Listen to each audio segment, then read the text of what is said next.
Oi, eu sou a Raíza E eu sou a Lívia. e esse é o Pod Psi. E hoje a gente tem um episódio especial aí voltado para, como você já deve ter adivinhado, né? O Natal. Por quê? Porque chegou dezembro, que é aquele mês que a gente quer paz no coração, encerrar o nosso ano assim com aquela tranquilidadezinha que não tem. E o que a gente recebe é o quê? Cobrança familiar no WhatsApp.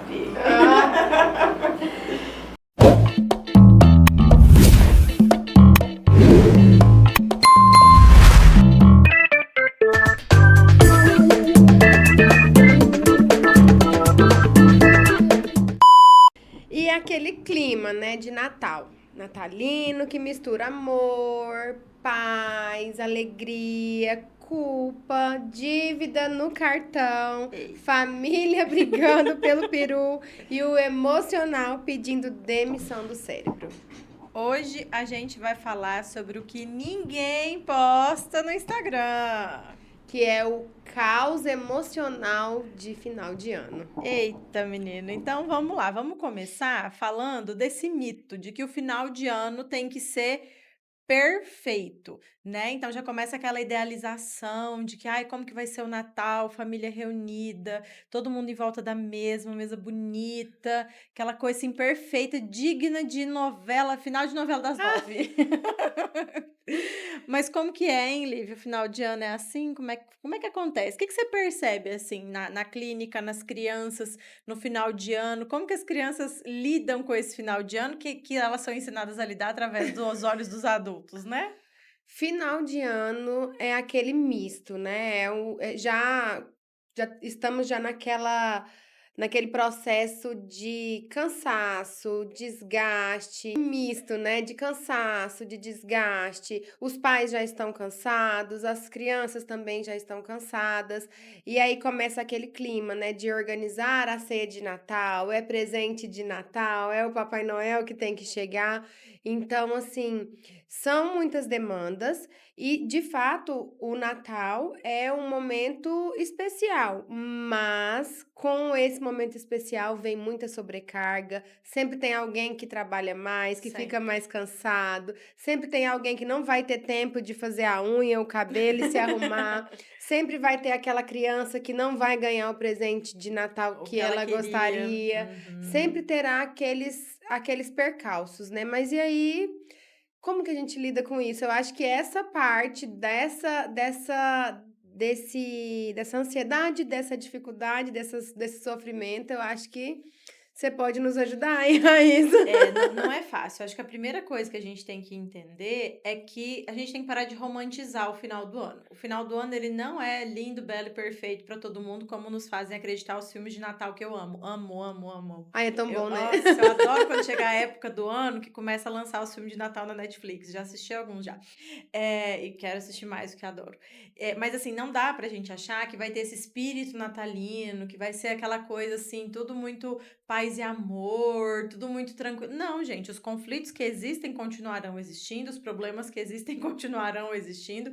A gente tem que aprender, assim, a celebrar, a comemorar, mas talvez regular as nossas expectativas em relação ao que é o final do ano, né? Porque quem cresceu comemorando isso tem uma idealização. Porque quando a gente é criança, tudo é muito mágico, porque a gente não entende como que de repente eu tenho uma mesa posta, um presente do Papai Noel, uma árvore de Natal?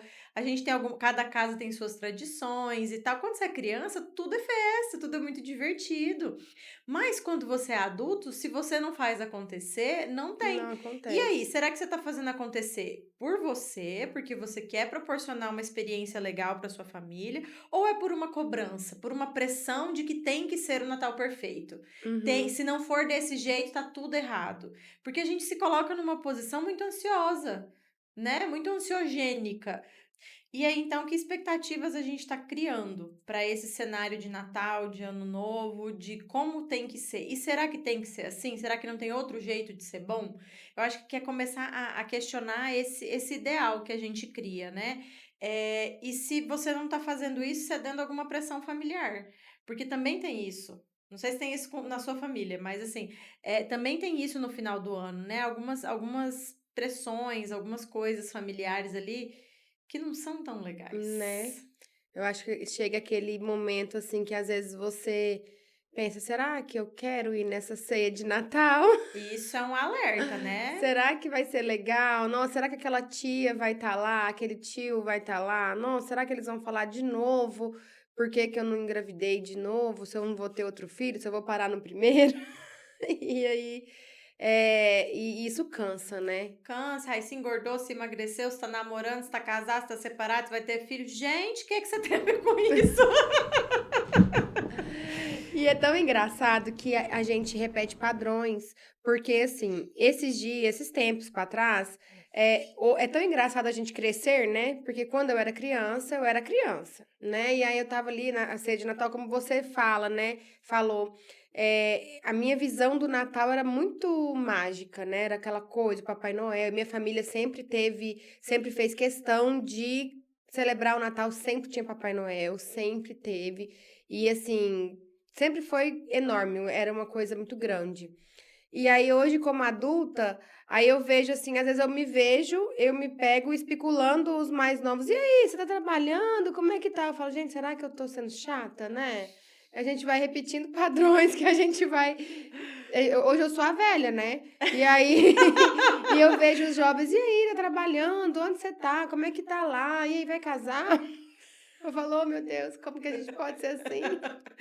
Eu acho que um pouco é curiosidade genuína, e eu não acho que seja, assim, um grande problema.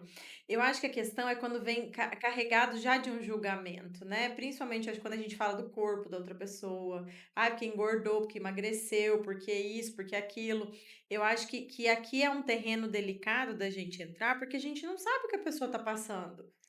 Né, então eu acho que e assim, eu acho que a questão de ter filho e não ter filho é outro lugar que é muito delicado, a gente também não sabe o que a pessoa tá passando, nem se a pessoa quer ou não quer ter filhos, no caso, Aham, né, e para além disso, se ela quer e não pode, será que ela quer falar sobre isso? E exatamente. se ela não quer e ela te falar isso, você vai levar numa boa ou ela vai ser julgada? É muita coisa, Eu vi cara. um vídeo, assim, daqueles engraçados, né, que a menina falou bem assim, que ela aprendeu que quando ela recebe uma pergunta ruim, ela responde com uma resposta bem trágica, Hã. pra ela deixar a pessoa desconfortável. A pessoa fala assim: "Nossa, não vai ter filho?" Ela: "Nossa, não posso, eu não tenho, perdi meu útero."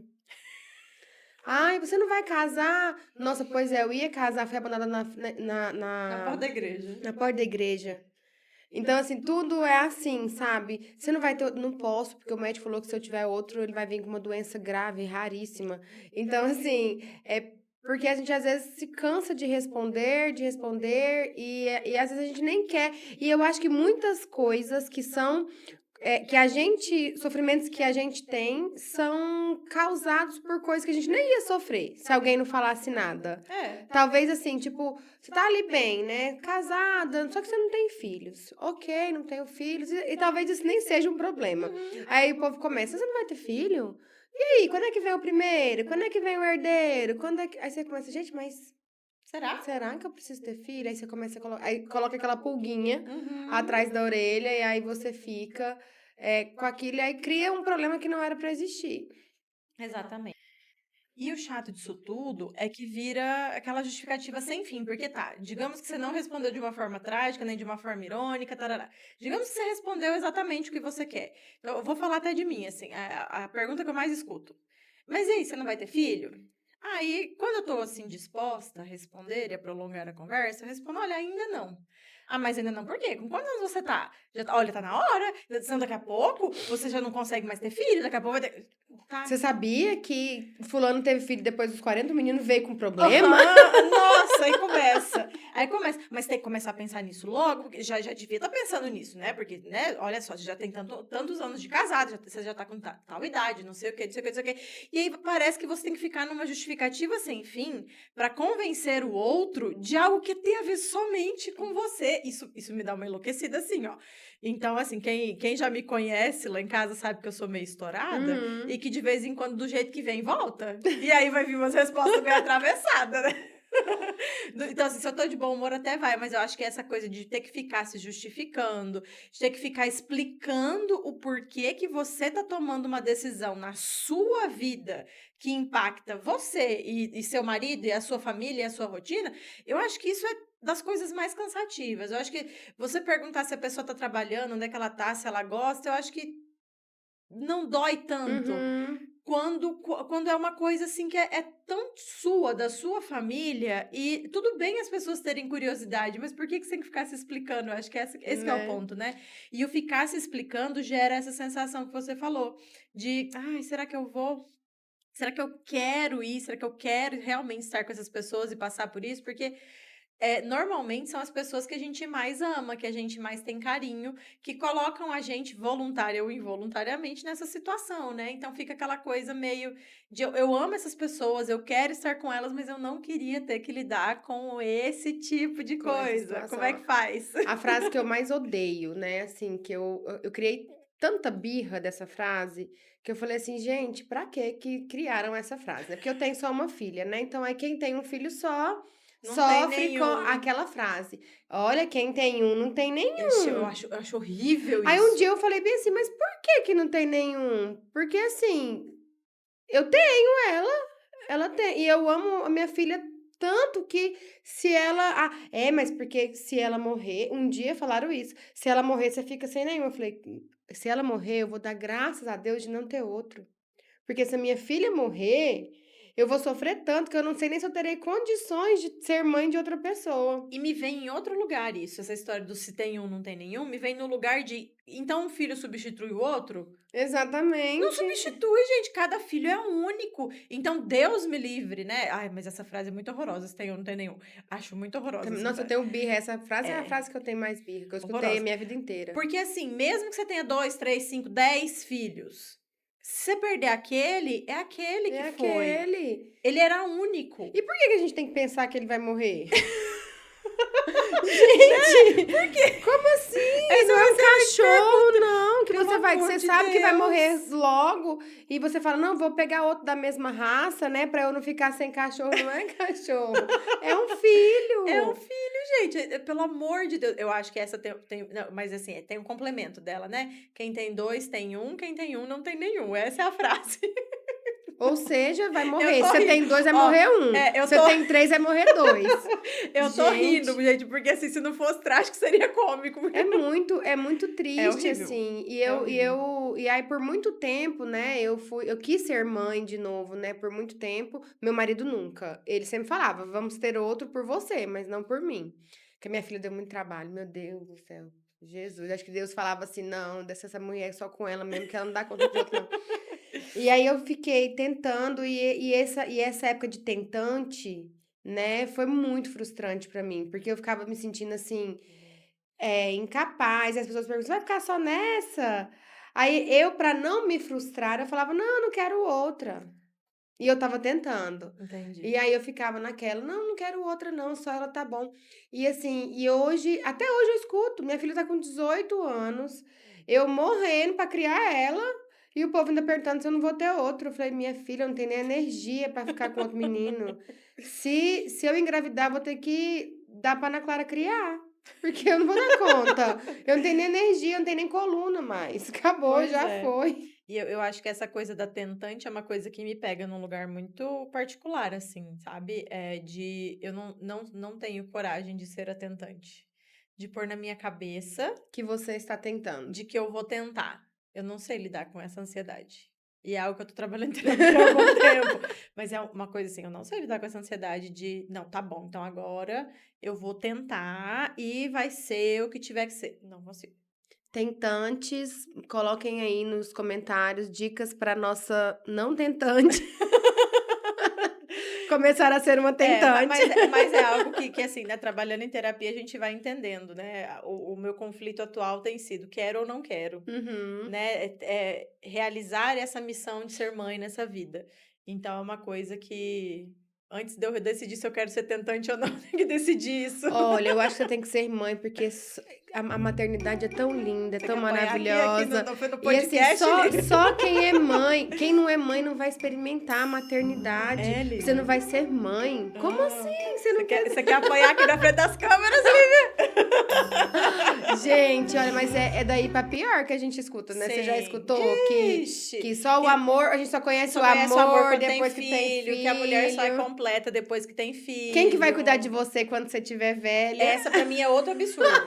essa pra mim é outro E aí absurdo. veja aquelas pessoas lá no lar dos idosos que têm 10 filhos e não tem um pra cuidar. Exatamente, exatamente. Assim, eu acho que se é pra você ter filho, pra você pensar que ele vai cuidar de você no futuro, não tenha. É uma coisa, eu acho que é muito Aham, egoísta. e não É é um nem motivo muito egoísta pra se ter não é nem uma filho. razão, né.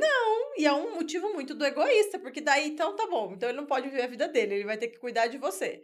Não, gente, filhos têm suas obrigações, não tô dizendo que não tem não, tá? Mas só assim, que eu acho que talvez esse não seja o melhor pensamento, e vamos de polêmica. Marcela vai adorar esse episódio cheio de Eu polêmicas. lembro do meu marido quando a minha filha era pequenininha, as pessoas falavam bem assim: "Você não vai dar um irmãozinho pra ela?" Aí meu marido falava assim: "Não, eu sou filho único e amo ser filho único, não quero nunca quis, não quero, nunca querê-lo-ei ter um irmão". E Ana Clara, assim, ela teve a época de pedir, né, que queria um irmãozinho, mas, assim, hoje eu acho que ela ama ser filha única, porque ela sabe que É, porque ela tem tudo, né? ela é a princesa, a rainha, a única herdeira do meu império. Ela é a única herdeira, então acho que ela ama. Mas, assim, aquela história, dar um irmãozinho, como se fosse dar um brinquedo. Gente, É um ai, irmãozinho. é umas E tanto coisas que o irmãozinho causa questões emocionais na na família criança, na inteira. família. Como que as emoções de lidar com o irmãozinho são ruins para a Até porque quando a criança? criança pede um irmãozinho, ela acha que já vai vir do tamanho Pronto, dela, pronto pra ela brincar. Ela não tem noção do exatamente. que é ter um Ela quer um irmãozinho. amiguinho. Ela quer um amiguinho, né? Aí tem primo pra isso, tem amiguinho da escola pra isso, não precisa ter um irmão, né? E eu acho que esse tipo de coisa, como eu falei, eu entendo a curiosidade das pessoas, mas eu não entendo os questionamentos que as pessoas trazem depois da curiosidade. Que, tipo, tem nada a ver com a sua vida. Por que você Exatamente. tem que saber se o outro vai ter um filho, 2 filhos, 10 filhos? Que você tem a ver com Eu isso? lembro quando falava teve uma época, né, porque, assim, eu sempre fui muito focada na minha carreira, né, percebe-se, né, que eu Não, trabalho muito. imagina, 3 graduações, E quantas aí eu fiz a minha pós-graduações? e a Ana Clara veio num momento, assim, eu tinha acabado de terminar o ensino médio, estava fazendo faculdade, e aí eu vim pra Barra pra resolver algumas coisas particulares e engravidei nesse ínterim, né. E engravidei, e aí eu tive que recalcular a rota, tal. Então ela veio num momento péssimo, assim, de vida, mas, enfim. E aí eu entrei na faculdade, e tal, aí eu tinha na minha cabeça, quando eu me formar, tiver concursada, eu vou ter outro filho. Na minha cabeça, daí eu queria ter o filho certo, né, do jeito certo, Ah, né, porque a Ana Clara entendi. veio do jeito errado, veio fora da hora, Hum. eu tinha 19 anos quando eu engravidei. E aí, beleza, aí eu me formei. Logo que me formei, no ano seguinte teve o concurso, eu me passei no concurso. E quando as pessoas perguntavam pra mim assim, por que que eu não. Ah, você não vai ter filho? Eu falava, não, eu tô esperando me estabelecer financeiramente, né? Eu queria terminar o probatório. E aí depois eu queria fazer uma pós. E aí só foi, né? Uhum. E aí o povo falava assim, outra frase que eu odeio, né? Ai, mas onde come um, comem dois. Eu falei, comem dois mal. Né? Porque, tipo assim, você pensa, tá, onde come um, come dois, onde come dois, come três, onde come três, come quatro, mas vai comendo cada vez pior. É, tem E isso. aí as pessoas não entendem o que que é a gente querer se planejar, fazer as coisas dentro do que é possível pra nós, Isso, e né? cada um sabe da sua realidade, do que dá conta, do que não dá conta. Então, eu acho que a gente tem que entender essas pressões que acontecem no final do ano e a gente tem que trazer elas para esse lugar. O porquê que essa pessoa tem que saber dessas coisas da minha vida e por que que eu tenho que me justificar, por que que eu tenho que responder. Então, a curiosidade, eu acho que é um lugar ok, até porque a gente quer Uhum. conversar com as pessoas, quer saber como é que elas são, mas a gente também tem que respeitar alguns limites, né? E são justamente esses, de que a decisão é da pessoa, se ela quer ter nenhum, se ela quer ter um, se ela quer ter dois, se ela quer ter 10, se ela quer esperar, se ela não quer esperar. As decisões são individuais, ninguém tem que meter o bedelho, só se você for convidado. Tipo, se a pessoa te perguntar, né? O que que O você que que você acha? acha? Aí você fala, se a pessoa não te perguntar, você guarda pra você, no seu coração, engole o veneninho, tá tudo certo. Agora eu queria falar de um tópico que eu acho que também as mamães atípicas devem passar muito nas ceias de final de ano.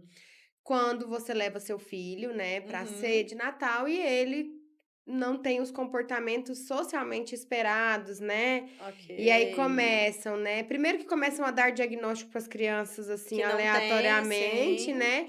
Ou começa a falar assim: "Você não educa esse menino não tem limite. Ah, na minha época não tinha Ou isso. se a criança tem seletividade alimentar, né, isso é Deixa com fome para frescura. ver se não come", né. Nossa, mas você vai ficar aí tirando a cenoura ralada do arroz, porque ele não come arroz.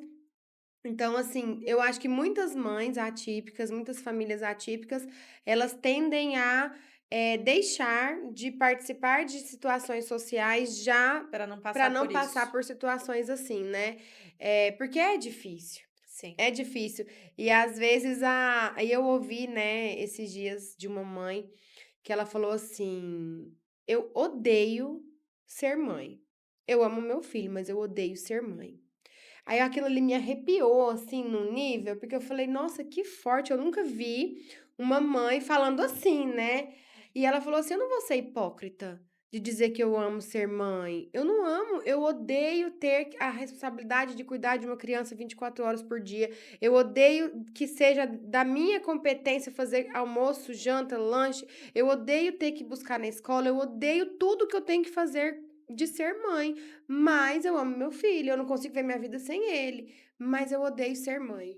E E eu como essas coisas são separadas, mas são colocadas como se fossem juntas, né. ela fala: "O fato de eu não gostar de ser mãe não exime o amor que eu tenho pelo meu filho". E aí eu peguei e fiquei, assim, sem palavras, sabe, eu não tive, na hora eu falei me fez pensar demais, eu falei: "Nossa, eu gosto de dormir, com ele eu não consigo dormir". As minhas noites têm 6 anos não, como é que ela falou? "Tem 4 anos que eu não durmo uma noite inteira". Eu adoro ir pra igreja. Parei de ir pra igreja porque ele não para quieto, ele mexe em tudo, ele chuta todo mundo e aí as pessoas ficam olhando e me chamando Uhum, uhum. atenção e eu parei de ir pra igreja. Eu amo fazer tal coisa, não faço porque eu tenho então como é que eu vou gostar de ser mãe? E aí eu falei: "Nossa, e a gente tem que como seria melhor se a gente nessas situações sociais de família, de Natal, a gente pudesse ser mais acolhedores com essas mães, né, com Sim. essas famílias, né, de que estão ali já estão sofreram o ano inteiro". Né, e acaba assim que já é tão difícil para mães atípicas lidarem com tudo em relacionado à criança, e acaba que ela se isola a família, justamente por conta de não ter que lidar com mais essa demanda da Exatamente. expectativa das outras pessoas em relação ao que é uma criança.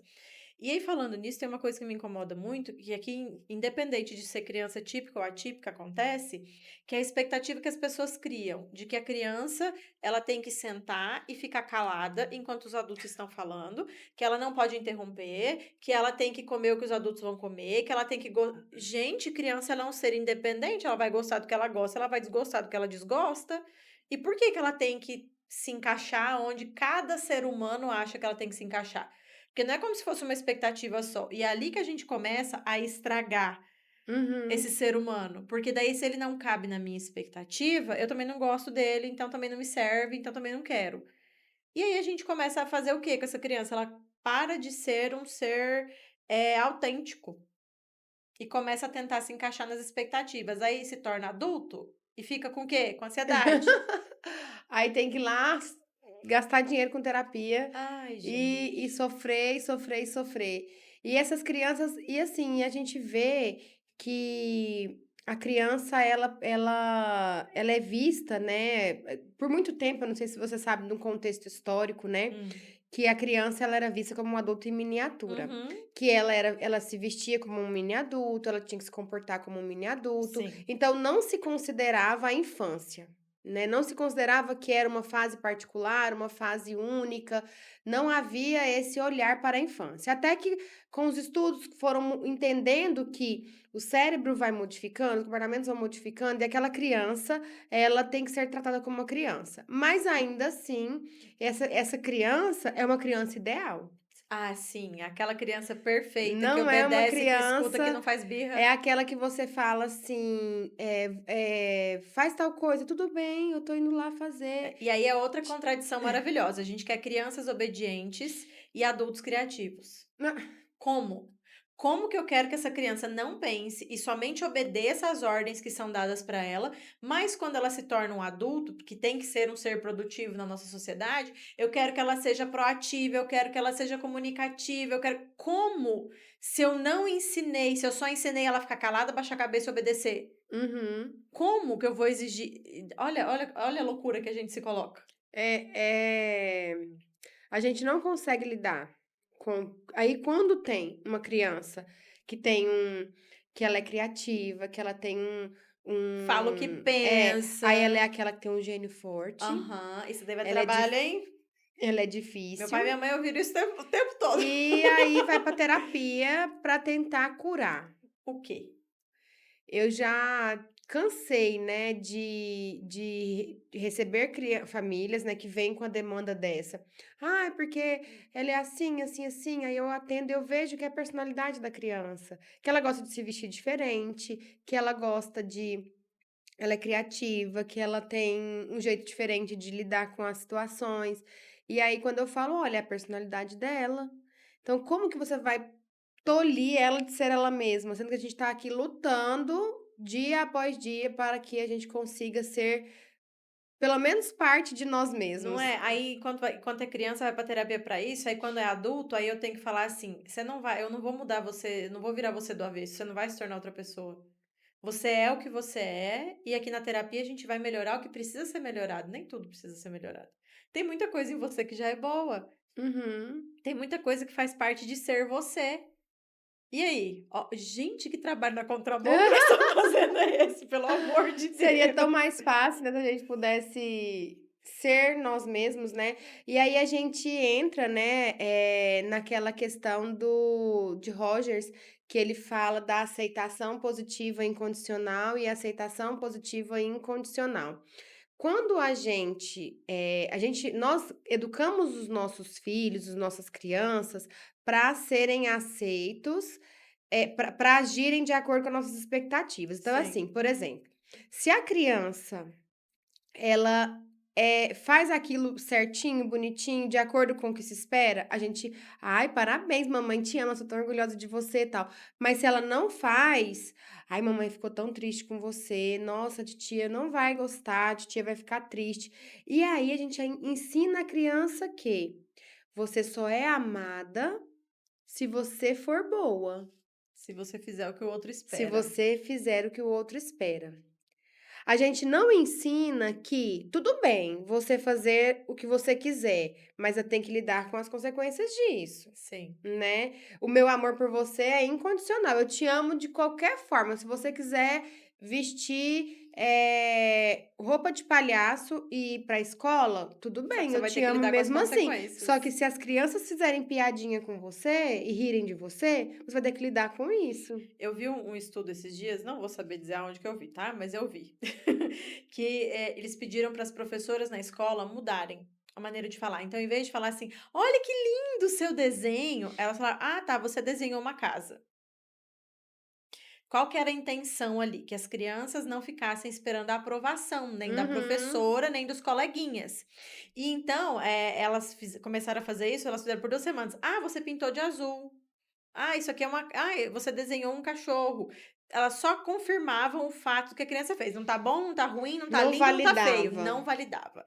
E aí elas perceberam que as crianças mesmos pararam de procurar a validação e pararam de validar ou não dos coleguinhas. "Ah, porque o meu tá bonito e o seu tá feio". Não, elas começaram a fazer a mesma coisa que as professoras. Então assim, olha, ele desenhou uma casa", só confirmando o fato, sem julgamento de valor. Uhum. Então, é fácil da gente moldar de outra forma, mas a gente vai ter que começar entendendo o que tá aqui, né. Que senão a gente fica nesse lugar de expectativa, realidade. Eu espero resultados diferentes fazendo as mesmas coisas. Exatamente. E falando em expectativa, realidade, a gente chega nesse lugar do Natal e a gente tem aquela expectativa que eu falei no começo, né, a ceia perfeita, a mesa impecável, todo família sorrindo, todo mundo feliz, ninguém tá brigando com ninguém, ninguém tá com ranço de ninguém. Mas a realidade é como, Lívia? Olha, ah, são realidades e realidades, né. Eu vejo que tem-se muito aquela questão da perfeição, né, do que posta no Instagram, né, a gente vê ceias lindas, mesas lindas, é tudo certo, ninguém vê ninguém mostra o sofrimento, mas eu acho que tem muita coisa que as pessoas querem resolver no final do ano, Sim. né. Então tem muita situação que, começa a brigar por causa de herança, começa a brigar para ver quem que vai cuidar de mamãe, ela ficou comigo mais tempo, não ficou, você não ajudou. Começam a brigar por política, começam a brigar por Qualquer tudo, coisa, por né. qualquer coisa, e aquilo se to aquela coisa que era perfeita, vai por água abaixo, Mas né. será que é porque deixa pra resolver isso no Natal ou porque não quer resolver nunca e aí no Natal é assim, é o estopim, acendeu uma chaminha ali e cabum.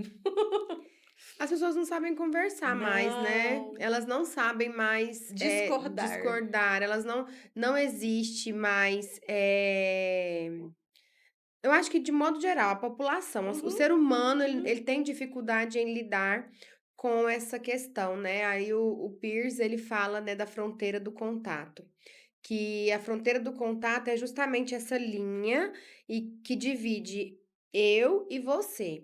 Então, se eu e você conseguirmos, estabelecer um vínculo nessa fronteira, ok, né, senão a gente não tem jeito. Mas, o que que acontece com a fronteira? Tem uma linha aqui, ó, nós estamos em guerra. Para eu e todas as pessoas que estiverem do lado de cá, vocês serão monstros, vocês serão assassinos, vocês serão pessoas ruins, vocês são as pessoas, né, mas para vocês, nós somos essas Sim. pessoas. Então a gente não consegue, não tem como se colocar no lugar do outro, tá, gente? Essa Aham. essa história de: "Ai, vamos colocar no lugar", não tem Não como se dá. colocar no lugar de ninguém, cada um tá no seu lugar. Mas a gente não consegue ter um olhar acolhedor para o que é do outro e o que é nosso. Isso é um exercício pra gente ir fazendo. E eu gosto muito da história do concordar em discordar. Você pode ter a sua opinião, eu posso ter a minha, e a gente concorda em discordar. Então tá bom, você fica com a sua, eu fico com a minha. Pra mim, Exatamente. eu consigo seguir em paz. Mas a maioria das pessoas não consegue. É uma sensação de que ou você tá me acusando de estar errado, já que você não Uhum. concorda comigo, ou alguma coisa, a pessoa se sente atacada. E eu sou muito do time, não, a gente concorda em discordar, cada um segue seu caminho e tá. Não Tudo vou, eu certo. não preciso te convencer, mas eu também não quero ser convencida. Então eu vou seguir com a minha opinião, você segue com a sua e tá tudo certo. E parece Mas que quanto mais um tenta convencer o outro que está certo, mais as coisas vão se exaltando e vai, porque pior fica justamente fica. nesse lugar de certo e errado. Então, se o que você tá falando tá certo, é porque o que eu tô falando tá errado. E às vezes os dois estão errados, gente. Às vezes tá cada Exatamente. um errado do seu jeito também. Não tem muito isso. Então, eu acho que eu sinto falta disso, assim, de poder conversar sobre diversos assuntos e cada um poder manter sua opinião sem isso virar uma briga, sem isso virar uma Sim. coisa, sem isso virar um eu tô certo, você tá errado. Não, gente, pode estar os dois certos, pode estar os dois errados, cada um com uma perspectiva diferente, e é isso, né? Tá tudo bem. E a gente tem que ensinar isso para as crianças já também, né? Que a Uhum. criança ela vai ter a opinião dela, que pode estar certa, que pode estar errada, ela tem que entender até como ela vai construir essa opinião, né? E eu até acho que nas férias é um momento interessante para fazer isso, além de fazer outras coisas, né, Lívia? Mas e o que que faz, Lívia, com criança 2 meses enfiada dentro de casa, sem escola, e pai e mãe às vezes não consegue tirar férias nessa época do ano, Não. tá trabalhando, e aí como é que faz? Olha, esse é um tópico importante e delicado também, porque a gente sabe da dificuldade, né, das famílias, mas o que que deve ser feito, né? Qual que é o objetivo? Primeira coisa, a gente tem que encontrar um equilíbrio entre as férias e a criança poder fazer o que ela quiser, na hora que ela quiser, do jeito que ela quiser, e o limite disso, porque também ela não pode se desestruturar totalmente, né? Então desregular o sono, desregular a rotina totalmente, porque isso vai causar prejuízos Sim, para ela, né, isso aí na vida. Então a família, ela primeiro ela tem que entender que a criança vai ter o momento dela ali, de ser criança, ela vai fazer bagunça, ela vai quebrar as coisas, ela vai, eh, reclamar que não tem nada para fazer, ela vai falar vai isso, ficar entediada. mas as famílias também tem que, colocar rotinas, estabelecer rotinas e também ajudar as crianças a lidar com o nada. Com tédio, eu acho que criança tem que ficar entediada. Gente, por que que a criança tem que fazer alguma coisa toda O hora. tempo inteiro tem que estar ocupada. Deixa ela ficar entediada. "Ai, não tem nada pra fazer". Ué, então Não, faça nada. exato. Vai olhar para o teto, vai contar as estrelas do céu à noite, ou então vai, sei lá, Não vai sei, deixa a dormir. criança criar, deixa a criança E aí descobrir. a gente fica querendo, assim, colocar, ter coisas para fazer, criar muitas, coisas para fazer, e a criança ela precisa também lidar com o ócio, né, O com essa. ócio, o tédio, senão a gente cria ali crianças ansiosas que se tornarão adultos ansiosos que não sabem lidar com o tédio, E com o aí, por ócio. exemplo, é o momento também das mãezinhas, né, eu até falo, as mães falam assim: "Você vai atender nas férias?" Eu falo: "Não, vamos dar um descansinhozinho para as crianças também, né". Então, dá um tempo dela de não ter que ir para a escola, de não ter que ir para as terapias, de dar um tempo para ela ser criança, para ela ficar em casa de pijama o dia inteiro,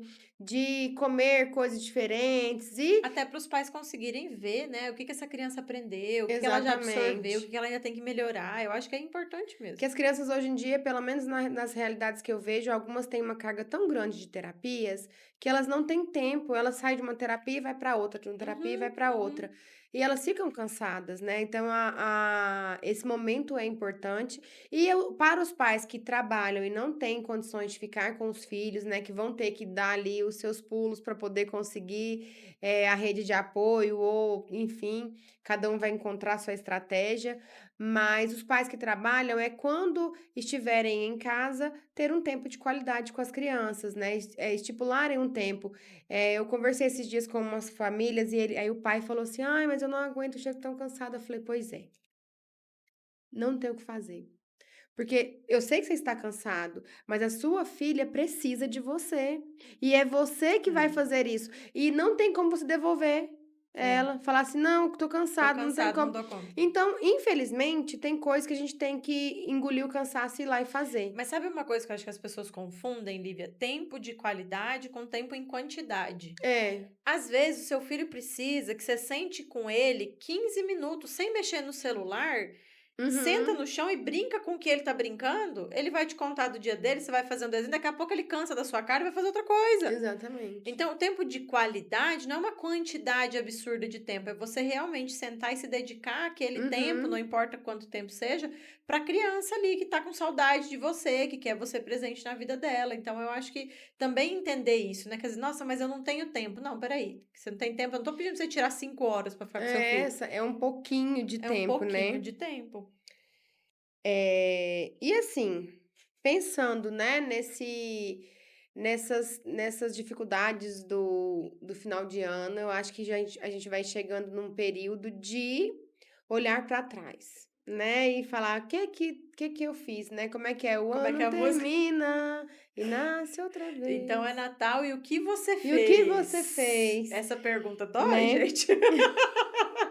Eu fiz o que deu. Fiz o que deu e Fiz o é que isso. deu e tá tudo E tá bem, mas tudo não tá bem. tudo bem, né. Não, não tá, Esse é o porque, problema. quando esse ano aconteceu isso muito comigo, assim, quando eu assustei que era final de outubro, início de novembro, eu falei: Meu Deus, o ano tá terminando, Jesus amado". Aí eu fiz ai gente, não faz isso que eu fiz não. Eu caí na besteira de pegar lá as minhas anotações das metas do ano Ai, novo. meu Faz Deus. isso não, gente. Eu fiquei tão ansiosa, foi assunto da terapia. Levei pra minha terapia, aí a minha psicóloga perguntou assim pra mim, "Mas você contabilizou o que você fez também ou você só viu o que você não fez?" Aí de repente, tá. Né. Quem tiver pra terapia pra levar uns tapa na cara assim mesmo, tá gente? E aí foi a hora que eu parei, não, espera deixa eu ser justa comigo então, mas eu tinha passado ali uma semaninha ansiosa só com isso na cabeça, assim, tava a milhão, meu Deus, não, eu tenho que me organizar pra fazer isso, pra fazer aquilo, que ainda dá tempo, eu O fiquei podcast doida. estava na sua lista? O podcast estava não, o podcast Aí, não tá estava, vendo? foi Ó, uma foi coisa, um né. foi um sonho que eu nem sabia que eu tinha. Aí, ó, tá vendo? Não estava Fez. na minha lista, exatamente, eu fiz. Então ali eu: "Tá, não, deixa eu ser justa comigo, né", e foi justamente essas coisas que a gente foi vendo. Então o que que da minha lista eu fiz, o que que eu não fiz, mas o que eu fiz que estava fora da minha lista, né. Então tudo isso a gente foi fazendo ponto a ponto com ela, eu fui ficando menos ansiosa. E eu percebi alguns pacientes nesse mesmo processo, assim, sabe, de: "Meu Deus, parece que eu não fiz nada", e não sei o quê. E aí: "Calma, volta pra cá, vamos entender o que você fez". Então, e é interessante porque a gente fica ansioso como se não desse mais tempo tempo, mas calma, é só um ano que tá acabando, o Uhum. outro começa agorinha. E aí você pode seguir no que você tinha que fazer, você pode renovar aquela promessa ou fazê-la de novo, ou entender por que que você não conseguiu cumprir aquela promessa que você fez de ano novo. Será que aquela promessa de ano novo que você fez, ela cabia na sua rotina? Esse é eu acho que são os planos que a gente faz, sem pensar no que a gente consegue fazer. Isso. É como se eu falasse assim: "Olha, quero virar fisiculturista em 3 meses e competir no próximo mundial de fisiculturismo, eu quero estar Sem musculosa", entender o que que isso quer dizer. né. Então, assim, que são metas que são impossíveis, né. Uhum. Talvez nem tanto impossíveis, mas não cabem na nossa É, rotina. porque assim, cada mudança que a gente tem que fazer de hábito, de alguma coisa assim, gera um impacto, um gasto de energia e um esforço emocional para você conseguir fazer aquela mudança. Então você tem que entender se você vai ter tempo, disposição, energia para fazer aquilo. Às vezes você vai fazer porque é necessário fazer, às vezes você vai fazer porque você quer fazer, e às vezes você não vai fazer. Mas aí você tem que entender Uhum, o que que te impediu de fazer, o que que te impediu de alcançar aquele objetivo que você colocou ali. Então vai lá, digamos que você tinha o objetivo de guardar dinheiro. Mas você não conseguiu guardar dinheiro, mas por quê? Foi porque você gastou à toa ou foi porque você teve que, de repente, fazer um investimento na sua saúde e aí então esse dinheiro foi pra lá? Então, assim, eu acho que é ser justo nesse lugar, sabe? uhum. E daí sim pensar nas promessas de ano novo aí, num lugar mais pé no chão mesmo. Num lugar assim de, tá, o que que eu quero e o que que eu realmente consigo fazer no período de um ano. Entendendo que tem coisas que você vai ter que ir renovando a promessa para sempre, porque são coisas que você não vai poder parar de fazer. Exatamente. Então eu acho que é esse lugar para não ficar tão ansioso, a gente tem que pensar no que é possível, né, entre o que a gente quer e o que a gente consegue, tem um espaço ali que a gente precisa considerar. Algumas perguntinhas, então, para a gente poder finalizar esse nosso episódio de Natal, natalino. Raíza, qual a maior mentira que você já contou para si mesma no final do ano? Ah, que ano que vem eu vou fazer exercício físico todo santo dia, sem faltar nunca mais na academia. Essa é a maior mentira da vida inteira. E você, qual foi a sua maior mentira? Que eu vou emagrecer. Essa é Ai. terrível. E qual foi, Lívia, o ano que vem vai, que nunca foi? Guardar dinheiro. Guardar dinheiro? Toda vez eu falo, agora ano que vem a gente vai eh, cortar os cartões, a gente vai começar e não sei o quê, não vira nada. Chegou reclamando disso, né? Já cheguei reclamando dos meus cartões, que já tô endividada, já entrei endividada. Ai, o meu ano que vem vai, que nunca foi, não, ano que vem eu não vou viajar porque eu vou guardar dinheiro, porque eu tenho que fazer outras coisas, que eu vou investir em outras coisas. Não, eu sempre acabo viajando. Inclusive falei que não ia viajar no final do ano e vou viajar no final do ano. É sempre assim, gente. E qual a menor coisa que você transformou em crise existencial em dezembro? Eu acho que não, é que não foi pequeno, né, eu olhei minha lista de negócio, essa eu vou ter que pensar um pouquinho. Foi a menor coisa que eu transformei Uma em coisa crise boba que você existencial. transformou em crise. Eu sei da minha. Então Onde conta. será a ceia de Natal? Ah, onde será a ceia de Natal? Porque, tipo assim, a gente tem, na minha família, a gente tem muitas opções de locais. Então, ou a gente vai para Minas, ou tem meu pai lá em São Paulo, Andradina, e aí ou tem a casa de algum amigo, ou tem lá em casa, ou tem a minha mãe, ou tem minha. Então eu ficava. E aí teve dezembro, assim, que realmente foi uma crise existencial, porque eu cheguei no ponto de falar assim: eu não vou fazer 100 em lugar nenhum. Não, vou ficar em casa, vendo televisão, vendo a Globo. Então, assim, Não, eu acho que a crise que eu tive foi na pandemia, que eu estava morando a 1.500 quilômetros de distância da minha família. E eu também, tá vendo? Eu não tenho nada pequeno que eu transformei em alguma coisa grande. Porque eu tava longe, acabou passando Natal só eu e o Luiz. E assim, foi bom, mas eu chorei, porque eu senti muita falta do Natal com a minha família. Então, não sei, não consegui pensar em nada pequeno que eu transformei em crise existencial, não, gente. Eu sou muito tranquila com essas coisas, assim. Se der certo, deu. Se vai ser na casa de quem vai não. ser, eu não tenho esse Eu problema, sou não. fútil, gente. Eu Eu falei choro. que você era Eu fútil. choro porque eu queria um vestido e o vestido não deu certo e eu fico triste, querendo nunca mais comemorar Natal na vida. Então tá bom. Ai, gente, e vocês, hein? Qual foi a menor coisa que vocês transformaram em crise existencial em dezembro? Conta pra gente aí nos comentários.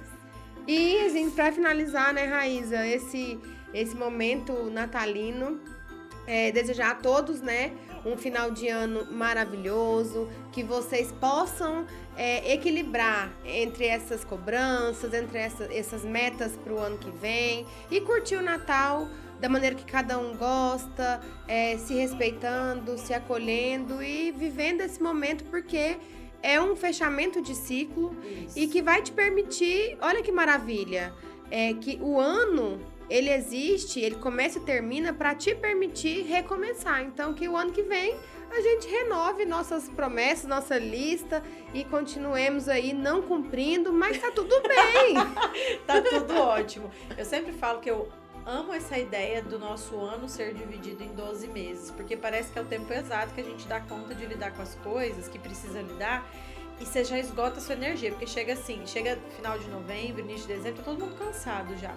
Mas eu não sei que mágica que acontece, que vira do dia 31 pro dia 1º de janeiro e parece que você tem um fôlego novo para fazer as coisas. Uhum. Então eu acho isso muito legal e reforço o que a Lívia falou. Respeita os seus limites, os limites das outras pessoas, não seja uma pessoa invasiva, né? Vamos respeitar ali o que cada um tá vivendo, curtir as festas de final de ano, Natal, virada de ano, do jeito que você achar melhor, porque ano que vem começa tudo de novo. E é isso aí. Feliz Natal! Feliz Ano Novo, 2026, estamos 2026 é aí! nosso! Então é isso, gente. Espero que vocês tenham gostado do nosso episódio de final de ano. Fiquem bem. Curte, comenta, compartilha. E é isso aí. Tchau! Tchau, vai começar o brilho no ar.